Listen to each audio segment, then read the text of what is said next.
Estamos de retorno en Referente Jurídico. Estamos conversando con el señor presidente del Tribunal Constitucional, el doctor Manuel Jesús Miranda Canales.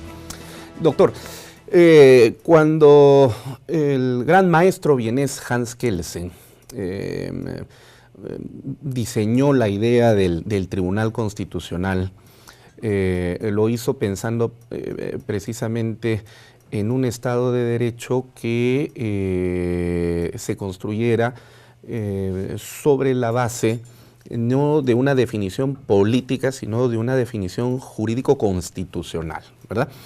De ahí incluso que de esta idea surge el cuestionamiento para algunos de que nuestra Constitución no debería llamarse Constitución política, porque no diseña la política, sino la estructura constitucional del Estado, ¿no? Entonces, pensaba que ese control constitucional no debía quedar en manos del Congreso de la República, del Parlamento, porque ese es un escenario de naturaleza estrictamente político y donde el derecho finalmente termina convirtiéndose, como lo aseguraba Carlos Marx en el siglo XIX, la voluntad de la clase política dominante convertida en ley.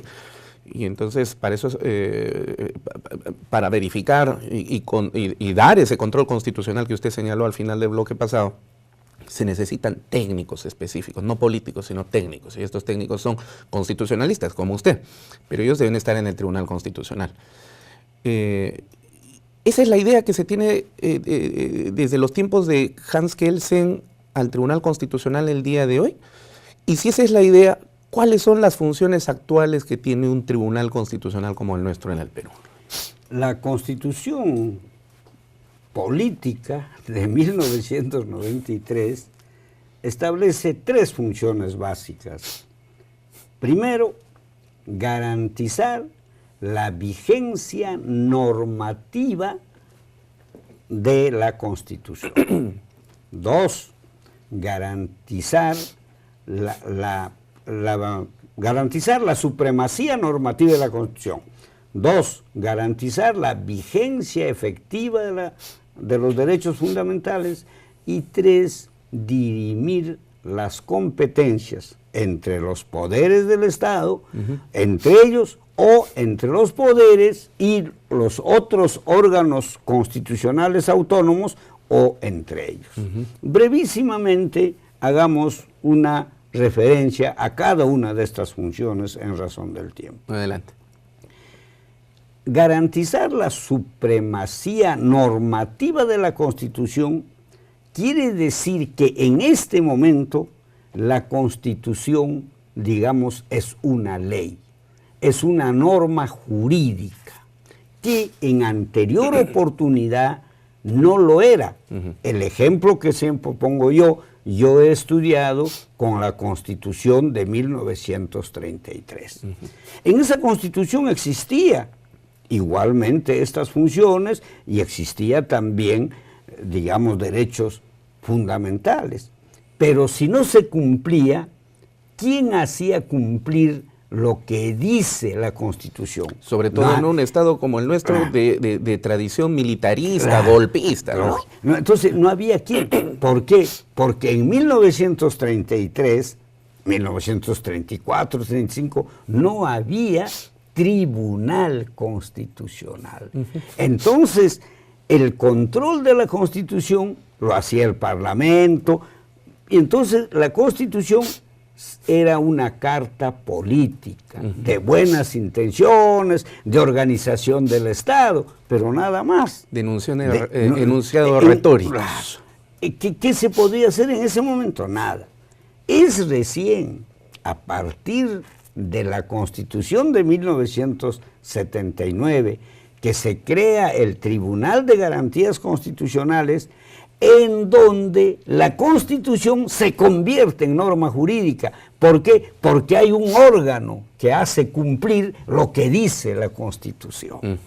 Y por eso es que se crea el Tribunal Constitucional en la Constitución del 93. Y esa es la función jurisdiccional que tiene el Tribunal Constitucional como órgano de control concentrado de la constitucionalidad en este país. Digamos, en ese sentido, el modelo peruano es eminentemente kelseniano.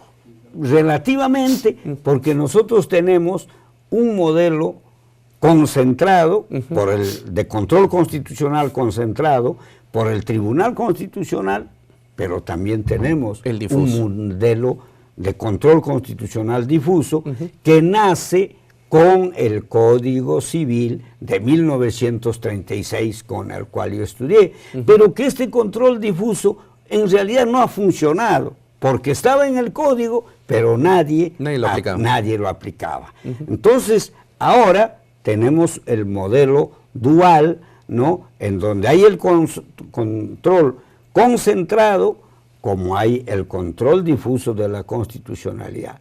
Pero también el control de la constitucionalidad no solo está en el Tribunal Constitucional, sino también está en el Poder Judicial. El Poder Judicial con el control difuso.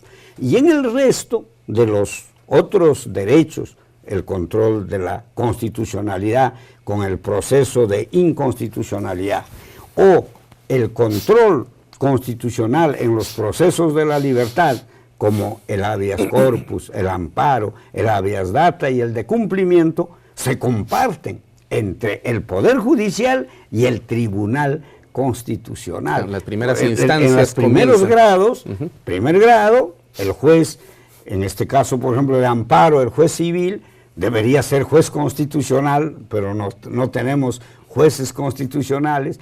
En apelación, ¿no?, la sala civil si es amparo y la sala penal si es habeas corpus. Si es habeas corpus, ¿no? Cuando no se le da la razón al demandante, es decir, cuando la resolución o la sentencia es improcedente e infundada, van en recurso de agravio constitucional, en RAC, al Tribunal Constitucional. Nosotros decimos siempre, ¿por qué no le dan la razón? En realidad deberían darla, pero no le dan, y como no le dan, tiene que ir y llegar al Tribunal Constitucional, razón por la cual en este momento el Tribunal Constitucional tiene una carga de aproximadamente 10,000 expedientes. Atiborrado, ¿no? Se genera una carga. Lamentablemente es una mala práctica de algunos magistrados que se lavan las manos y dicen, bueno, ya el Tribunal Constitucional decidirá, cuando tienen la capacidad para poder decidir en ese terreno y en ese escenario. En realidad podrían decidirlo en ese sentido. Por ahí también se dice, capaz, ¿no?, un juez civil conoce efectivamente su materia, un juez penal también conoce su materia. Y tengo que decirlo con la honestidad y la sinceridad que me caracteriza, y yo no sería lo que soy si no le digo, pues, por ejemplo, yo mismo estoy estudiando, y durante todos estos 3 años y medio estudio y estudio, y el derecho constitucional es cierto que abarca otros aspectos y lógicamente hay que conocerlo. Y entonces por eso se dice, capaz, tal vez el juez civil no está capacitado en esta situación, y por esa razón es de que no acierta en sus decisiones, ¿no? Lo cual también entonces pondría, de ser cierto, y es muy probable que sea así, pondría en tela de juicio ese famoso principio del iura novit curia, ¿no? El juez conoce o debe conocer al menos el derecho. Pero si no es así, entonces falta mucha capacitación. Sí. Yo creo que nosotros los jueces tenemos que estar capacitándonos permanentemente. Además lo decía Eduardo J. Couture como un mandamiento, ¿no? Recordará usted, abogado que deja de estudiar, cada día es menos abogado. Y nosotros somos abogados independientemente de los cargos públicos que podamos tener. Y hay que seguir estudiando, y en el caso de ser juez, con mayor razón, porque el juez decide sobre una controversia que se somete a su decisión jurisdiccional. Y la función es dar a cada quien lo que le corresponde, que se denomina justicia. Pero hacer justicia y dar a cada quien lo que le corresponde no es fácil, es fácil. Es una labor muy delicada que hay que ejercerla con imparcialidad, con autonomía, con independencia, sujeto en el caso de los magistrados del Tribunal Constitucional solo a la Constitución y a la ley orgánica del Tribunal Constitucional. Entonces, en este campo de de garantizar la supremacía normativa de la Constitución, es decir, ¿qué dice la Constitución? ¿Qué es lo que dice? Lo que dice la Constitución es lo que nosotros tenemos que garantizar. Pero la gente se pregunta y dice, pero ¿qué dice la Constitución? ¿No? ¿Qué dice la Constitución? Y Atienza decía lo siguiente: la ley, ¿no? Y lo trasladamos a la Constitución no dice nada. La Constitución es un documento, es un papel con ciertas grafías, ¿no? Que cuando es redondo digo O, cuando es con una colita digo A. Entonces yo soy el que tengo que leer y luego interpretar. Por eso se dice que la Constitución o la ley dice lo que dice el que dice que dice, o sea, yo. Sí, sí, eso es una explicación algo complicada, pero que es la realidad al fin y al cabo.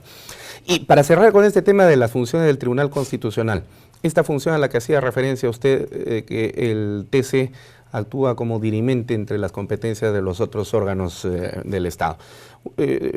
O sea, como una especie de árbitro entre los poderes y los organismos constitucionales autónomos. Claro. Por ejemplo, se presenta un problema, digamos, didácticamente, ya que yo soy profesor 54 años en las aulas universitarias, hay un problema de carretera, ¿no? De Nazca a Ica, ¿no? Y el gobierno central dice, no, ese diseño de esa carretera, yo tengo que hacerlo, porque yo soy el gobierno regional y las carreteras, yo soy el que diseña. Pero el gobierno regional dice, no, esa carretera está en mi territorio y yo soy el que tengo que diseñar esa carretera. Entonces, ¿quién diseña? ¿El gobierno nacional o el gobierno regional? Eso decide el Tribunal Constitucional. ¿A través de qué vía?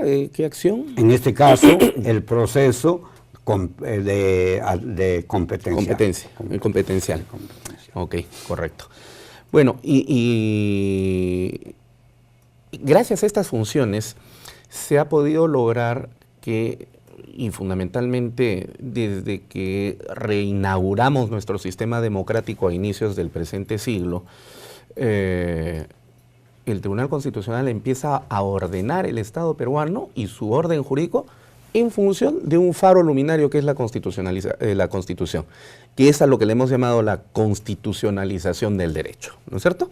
De ese tema vamos a hablar en el siguiente bloque para poder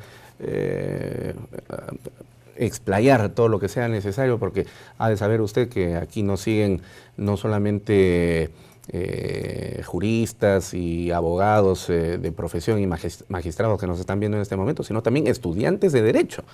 Y usted como gran maestro va a tener toda la posibilidad para poder ampliar este tema. Vamos al segundo corte entonces. Gracias. Muy bien, regresamos en referente jurídico. Permiso.